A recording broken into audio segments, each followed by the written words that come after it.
Okay, let's unpack this. We're diving into some potent bits from the book, Who Will Cry When You Die? That's right.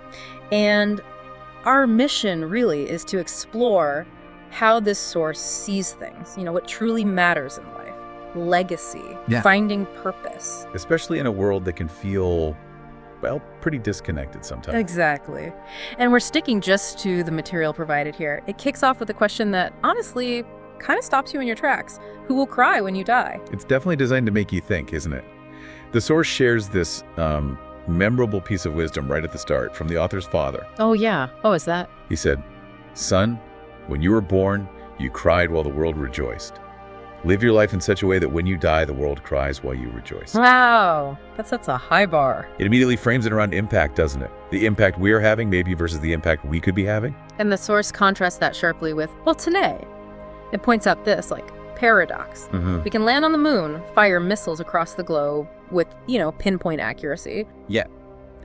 And this is the source's point. We struggle with the simpler stuff, like just walking across the street, really getting to know a neighbor. Or keeping appointments with our own kids, it mentions. Yeah.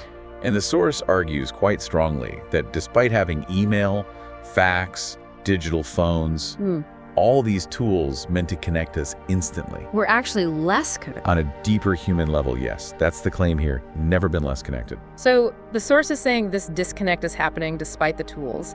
How does it link that back to the big life questions, meaning impact? Well, the link seems to be that this focus on tech, this maybe superficial connection, it can make us lose sight of our, essential humanity. Our purpose. Exactly.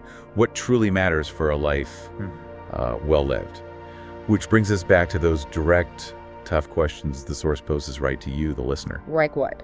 Like, how many lives will you genuinely touch? What impact will your time here actually have? What legacy, a real legacy, will you leave? And there's a real sense of urgency in the source about this. Definitely. It warns that if you don't actively act on life just sort of happens to you. Right. Days become weeks, weeks become months. Months become years, yeah.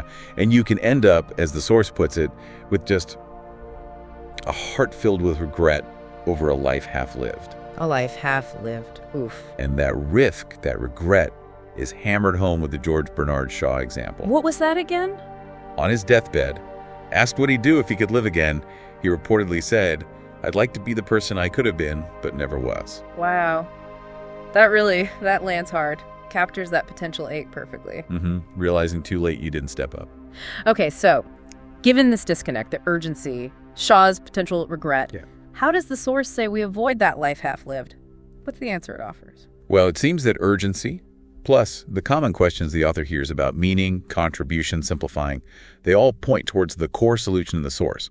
Find your calling. Find your calling. Okay, let's unpack that because the source is clear, right? It doesn't mean you need to quit your job or anything drastic like that. Exactly. No monastery required, apparently. The source defines it as, well, bringing more of yourself into your work. Focusing on what you do best, right where you are now. So, using your unique talents. Yes. The idea presented is we all have these special talents. They're just waiting to be used for something worthwhile, a purpose that lets us be our best selves and add value to others. Okay.